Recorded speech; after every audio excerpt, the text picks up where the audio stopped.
Logan గుమిన్స్కీ ఈ పేరు, ఈ అమ్మాయి ఇప్పుడు సోషల్ మీడియాలో ఎక్కడ చూసినా కూడా ఫుల్ వైరల్ అవుతుంది. ఎందుకు ఈ అమ్మాయి ఎంత వైరల్? అసలు ఈ అమ్మాయిని అమ్మాయి అనడం కాకుండా ఏదైనా జంతువు అనాలేమో. ఎందుకంటే జంతువు కూడా అనొద్దు, ఎందుకంటే ఏ జంతువు కూడా ఇంత నీచమైన పనికి దిగజారదు. ఏ జంతువు అయినా సరే తన జాతి తనది అన్నతో ఒక వాల్యూస్ ఉంటాయి దానికి. సో ఈ అమ్మాయికి అవి కూడా లేవు కాబట్టి ఏదన్నా వింత జీవి, వింత స్పైసెస్ అని కూడా అనొచ్చు అవని. సో అవన్నీ పక్కన పెడితే ఈ అమ్మాయి తన ఇన్స్టాగ్రామ్ ఓపెన్ చేస్తే చాలా హాట్ వీడియోస్, ఒక న్యూడ్, సెమీ న్యూడ్ ఇలాంటి వీడియోస్తో పాటు తన డిస్క్రిప్షన్ చూస్తే డిస్క్రిప్షన్లో డాగ్ మామ్ అని ఉంటుంది. అంటే కొంతమంది అమ్మాయిలు అందాలు ఆరబోసినా కూడా చాలా మంచి మనసుతో ఉంటారు. సో పిల్లల్ని బాగా చూసుకుంటారు, కుక్కల్ని బాగా చూసుకుంటారు, ఇలాంటివన్నీ ఉంటాయి కదా. కానీ ఈ అమ్మాయి తను పెంచుకున్న డాగ్ మామ్ అంటుంది. తన అమ్మలా చూసుకోవాల్సింది, తన బిడ్డలా పెంచుకుంటున్న ఆ కుక్కతో తను చేసిన ఒక చెత్త పని వల్ల ఇప్పుడు అరెస్ట్ అయ్యి జైల్లో ఉంది. అఫ్కోర్స్ తను జైలుకి వెళ్ళి $10,000 ఇచ్చేసి మళ్ళీ బయటకు వచ్చేసింది, అది వేరే విషయం. బట్ తను చేసిన ఆ చెత్త పని సోషల్ మీడియాలో క్రియేట్ చేసిన హల్చల్ అంతా ఇంత కాదు. తను 27 years ఓల్డ్, జస్ట్ ఫ్లోరిడాలోని ఓర్లాండోలో ఉంటుంది. సో ఆ ఓర్లాండోలో ఉంటున్న తను సోషల్ మీడియా పిచ్చి బాగా ఎక్కువైపోయి బాగా పాపులర్ అవ్వాలి, ఈజీ మనీకి అట్రాక్ట్ అయ్యి తను ఒక వెధవ పని చేసిందని చెప్పాలి.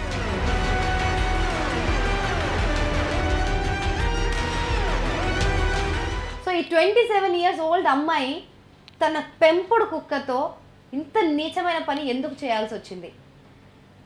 తనకు సోషల్ మీడియాలో తను బాగా పాపులర్ అవ్వాలి, బాగా డబ్బులు సంపాదించాలి, ఇది ఒకటే తనకు మోటో. సో ఆల్మోస్ట్ ఇప్పుడు చాలామంది జనాలు కూడా సోషల్ మీడియాలో తెగ పాపులర్ అయిపోవాలి, హైప్ వచ్చేయాలి, రాత్రికి రాత్రి స్టార్ అయిపోవాలి, ఇలాంటి ఒక పిచ్చి, ఒక వ్యసనం ఎందుకో తయారైంది మనుషుల్లో, నాకు అర్థం కావట్లేదు. సో ఇంతకుముందు సోషల్ మీడియా లేనప్పుడు మనుషులు ఎలా బతికారు, సో మనుషులకి ఎలా కనెక్టివిటీ ఉండేది. సో సోషల్ మీడియా వచ్చిన తర్వాత వీళ్ళకంటూ ఒక డార్క్ వెబ్ క్రియేట్ చేసుకొని, డార్క్ ప్రపంచం క్రియేట్ చేసుకొని చాలామంది బ్రతుకుతున్నారు. సో ఈ లోగన్ గుమిన్స్కీ ఒక్కదాన్ని అనడానికి లేదు, చాలామంది ఇలానే బ్రతుకుతున్నారు. సోషల్ మీడియానే ప్రపంచంగా, ఇంకా బయట ఇంకొక ప్రపంచం ఉంది, ఈ గాలి వెలుతురు ఇక్కడ బయట నుంచి వస్తుంది ప్రకృతి. సో ఇవన్నీ వదిలిపెట్టేసి ఆ సోషల్ మీడియాలో అందంగా కనిపించేది ఏదైతే ఉందో అదే ప్రపంచం అని బతికే మూర్ఖులు చాలామందే ఉన్నారు. సో అలాంటి వాళ్ళలో ఒకరు లోగన్ కూడా.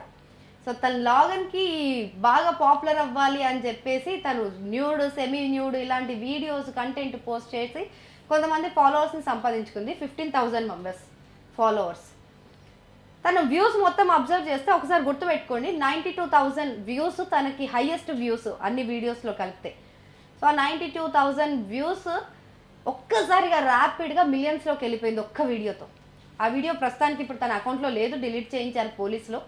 బట్ తన అకౌంట్లో పెట్టిన ఆ పోస్ట్ ఏంటంటే తన పెంపుడు కుక్క, తన బిడ్డలా పెంచుకుంటున్న ఆ కుక్కతోటి సెక్షువల్ యాక్టివిటీస్లో పాల్గొంటూ వీడియో తీసి ఆ వీడియోని పోస్ట్ చేసింది ఇన్స్టాగ్రామ్లో టు ఇంక్రీజ్ ఫాలోవర్స్. చేసిన తర్వాత కొన్ని రోజులుగా తను అనుకున్నట్టుగా నిజంగానే అది బాగా వైరల్ అయిపోయింది.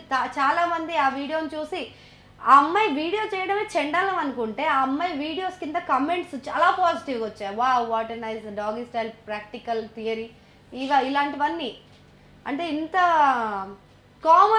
నార్మలైజ్ అయిపోయింది అనమాట. ఇలాంటి చెండాలాలు కూడా మనుషులు బహిరంగంగా చేయడం అనేది మా హక్కు, మా స్వేచ్ఛ, మా లిబర్టీ అంటున్నారు. సో అది ఎంతవరకు రైట్ అనేది పక్కన పెడదాం. ఈ వీడియో వైరల్ అయిన తర్వాత ఎవరో ఒకరు అక్కడో ఇక్కడో మనుషులు మీలాగా ఆలోచించే వాళ్ళు ఉంటారు కదా. సో అలాంటి కొంచెం సెన్స్ ఉన్న వాళ్ళు ఒక అబ్బాయి చూసి January 28న, ఆల్మోస్ట్ అప్పటికే 20 days నుంచి ఈ వీడియో వైరల్ అయిపోతుంది. సో ఆ 28న తను మారియన్ కౌంటీ పోలీసులకు సమాచారం ఇచ్చాడు. సో మారియన్ కౌంటీ పోలీసులు ఈ అమ్మాయి ఇలా యానిమల్స్ని ఎక్స్ప్లాయిట్ చేయడం అనేది కరెక్ట్ కాదు అని చెప్పి యానిమల్ ఎక్స్ప్లాయిటేషన్ యాక్ట్ కింద తను అరెస్ట్ చేశారు. అండ్ ఇది చైల్డ్ పోర్నోగ్రఫీకి ఏదైతే శిక్షలు పడతాయో ఈ యానిమల్స్తో ఇలా బిహేవ్ చేయడం కూడా అలాంటి శిక్షలకే అర్హురాలు తను ఇప్పుడు. సో అలాంటి దాంతో అరెస్ట్ చేశారు. అరెస్ట్ చేసిన తర్వాత పోలీసులకు తన విచారణలో తెలిసిన కొన్ని విషయాలు విస్తుగొల్పాయి. అంటే నోర్లలో పెట్టుకున్నారు పోలీసులు, అర్థం కాక ఏంటి అసలు ఇలా ఉందేంటి అని. తన ఫోన్ చెక్ చేస్తే తను పోస్ట్ చేసిన ఒక్క వీడియోనే కాదు, అలాంటివి ఎన్నో వీడియోలు తన ఫోన్ నిండా ఉన్నాయి.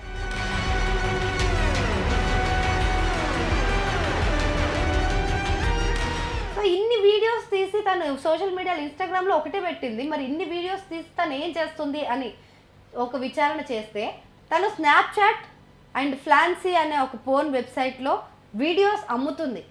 అంటే పర్సనల్గా యూజర్స్ ఉన్నారు వాళ్ళకి, అలాంటి వాళ్ళకి ఆ వీడియోస్ సెండ్ చేస్తే ఆ వీడియోస్కి ఒక స్నాప్చాట్లో ఒక వీడియోనైతే $500కి అమ్ముకుందంట, తనే చెప్పింది అన్నమాట. సో ఎంత నీచం అంటే ఎలాంటి జనరేషన్లో బ్రతుకుతున్నామో కూడా అర్థం కావట్లేదు.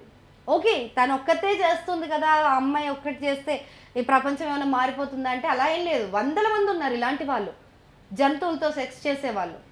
జంతువుల కంటే హీనంగా ఆలోచించే వాళ్ళు తప్ప ఇంకెవరు చేయగలుగుతారు ఇలా? రీసెంట్లీ 3 days బ్యాక్ యునైటెడ్ స్టేట్స్లోని నెబ్రాస్కాలో ఒక అబ్బాయి కుక్కతో ఇలానే సెక్చువల్ యాక్టివిటీస్ చేసి సోషల్ మీడియాలో పోస్ట్ చేశాడు వీడియో తీసి. కొన్ని రోజుల క్రితం లాస్ వేగాస్లో బెనా మాంట్రిగామి అనే ఒక అమ్మాయి 150 వీడియోస్కి పైగా ఇలా డాగ్తో సెక్స్ చేసిన వీడియోస్ తన ఫోన్లో దొరికాయి. మిసిసిపిలోని జాన్స్ కౌంటీలో డినైస్ అనే ఒక 20 ఏళ్ల అమ్మాయి తను ఇలా డాగ్తో సెక్స్ యాక్టివిటీస్ చేసింది అని చెప్పి తనని జైలుకి పంపిస్తే మళ్ళీ సంవత్సరం తిరగకుండా సేమ్ అదే యాక్టివిటీ అలాంటి వీడియోస్ తీయడం వల్లే మళ్ళీ తను జైలుకి వెళ్ళింది. అంటే 2 times జైలుకి వెళ్ళింది. బట్ స్టిల్ ఆమెలో ఎలాంటి చేంజ్ లేదు. వెళ్తున్నారు, డబ్బులు ఇస్తున్నారు, జరిమానాలు ఏదో కడుతున్నారు, వస్తున్నారు, కొన్ని రోజులు శిక్ష అనుభవిస్తున్నారు. But they are earning so much. వాళ్ళు ఎందుకు మానలేకపోతున్నారు అదని అంటే అక్కడి నుంచి వాళ్ళు చూసే వాళ్ళు ఎక్కువ ఉన్నారు అలాంటి కంటెంట్ని. సో అలాంటి కంటెంట్ చూడటం వల్ల ఇలా వీళ్ళకి అదే వృత్తి అనే ఈజీ మనీ పైన ఆశ పోవట్లేదు. సో ఇవన్నీ పక్కన పెడితే ఇలా చేయడం వల్ల జంతువులని హింసించడం ఒకటే కాదు, జంతువుల ట్రాన్స్మిటెడ్ డిసీజ్ని మనుషులకి ట్రాన్స్మిట్ చేయడం. ఎందుకంటే ఈ అమ్మాయి ఇప్పుడు జంతువుతో తన కోరికల వల్ల తన డబ్బు సంపాదించడానికో ఏదో చేసింది, కానీ అది బాడీ యాక్సెప్ట్ చేయదు కదా. ఇట్స్ బాడీ, తన మైండ్ వర్క్ చేస్తున్నట్టుగా తన బాడీ అన్నిటికీ యాక్సెప్ట్ చేయదు. సో యానిమల్స్తో ఇలా చేయడం అనేది ఖచ్చితంగా అనేక రకాలైన డిసీజెస్కి కారణమవుతుంది. సో ఈ డిసీజెస్ వల్ల తను ఇంకొక హ్యూమన్తో కలిస్తే తన నుంచి తనకి స్ప్రెడ్ అయ్యి అలా సెక్షువల్లీ ట్రాన్స్మిటెడ్ డిసీజెస్ STDs వ్యాపిస్తున్నాయి.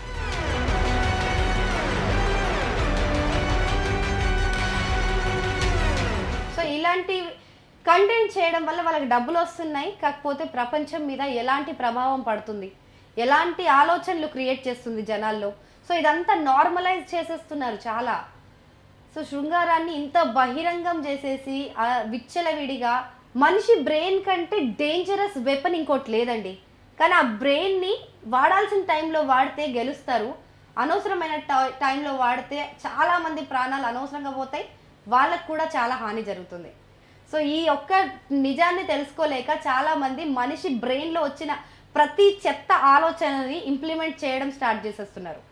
సో ఈ ఫేమస్ అవ్వాలి అని చెప్పి ఈ కొత్తగా ఆలోచించాలని చెప్పి చెత్తగా ఆలోచిస్తున్నారు నిజంగా. సో ఈ విధానం ఖచ్చితంగా మారాలి. అండ్ ఇంకోటి ఏంటంటే ఇప్పుడు ఇవన్నీ వెస్ట్రన్ కంట్రీస్లోనే జరుగుతున్నాయి. మన ఇండియా చాలా సేఫ్, మన ఇండియా చాలా బాగుంది, అందరూ సేఫ్గా ఉన్నారు అని అనుకోవడానికి లేదు. ఎందుకంటే ఇక్కడ కూడా మనం 2021లో చూసాం, రమేష్ అనే వ్యక్తి తప్పతాగి ఒక గేదెని రేప్ చేశాడు. అంటే ఆ ఆలోచన ఎక్కడి నుంచి వచ్చింది? తను పోర్న్ వెబ్సైట్స్ ఇలాంటివన్నీ చూడడం వల్ల కదా. సో అవన్నీ కూడా బ్యాన్ అవ్వాలి ఖచ్చితంగా. పిల్లలు ఉన్న వాళ్ళు మరీ జాగ్రత్తగా ఉండాలి. ఎందుకంటే ఎలాంటి కంటెంట్ పిల్లల ముందుకు వస్తుందో తెలీదు. సో మీరు సేఫ్గా ఉండండి. బ్యాన్ పోర్న్, ఖచ్చితంగా మీరందరూ కూడా సేఫ్గా ఉండండి. ఇలాంటి కంటెంట్ వస్తే అలాంటి అకౌంట్స్ని బ్లాక్ చేసేసేయండి ఎప్పటికప్పుడు. ఈ సైబర్ వరల్డ్లో చాలా క్లీన్ అండ్ హెల్తీగా ఉండడానికి ట్రై చేయండి ఆల్మోస్ట్. ఎందుకంటే మీరు చేసే ఒక్క పని వల్ల 10 మంది ఇంపాక్ట్ అవ్వచ్చు. ఆ 10 మంది కంటెంట్ చూడడం వల్ల మీకు తెలియకుండా మీరు ఇంపాక్ట్ అవ్వచ్చు. సో చాలా జాగ్రత్తగా ఉండాల్సిన సిచ్యువేషన్ ఇది. ఇటు టెక్నాలజీ అభివృద్ధి చెందుతుంది అని ఆనందించే లోపే ఇలాంటి విషయాలన్నీ కూడా చాలా భయపెడుతూ ఉంటాయి. ఇవన్నిటిని దాటి ఒక మంచి కోసం, ఒక మంచి ఏదైనా క్రియేట్ చేయడానికి మన బ్రెయిన్ని మనం యూజ్ చేస్తూ ఉండాలి. సో అండ్ ఇంకోటి, ఈజీ మనీకి ఎవ్వరూ అట్రాక్ట్ అవ్వదు. ఈజీ మనీ అనేది డబ్బు చాలా ఆశ పెడుతుంది మనిషిని. డబ్బు ఆశ పెట్టినంత మనిషిని ఇంకేది ఆశ పెట్టలేదు. ఎంత ప్రేమ ఇచ్చినా ఏమి ఇచ్చినా సరే ఎక్కడో ఒక పాయింట్ దగ్గర కరుగుతారో, ఒక దగ్గర లొంగుతారేమో. కానీ మనీ కోసం అవసరాలు అలాంటివి క్రియేట్ అవ్వడం వల్ల ఆ మనీ వెనక పరిగెత్తి మనిషి ఏ గుంతల్లో పడుతున్నాడో కూడా అర్థం కావట్లేదు.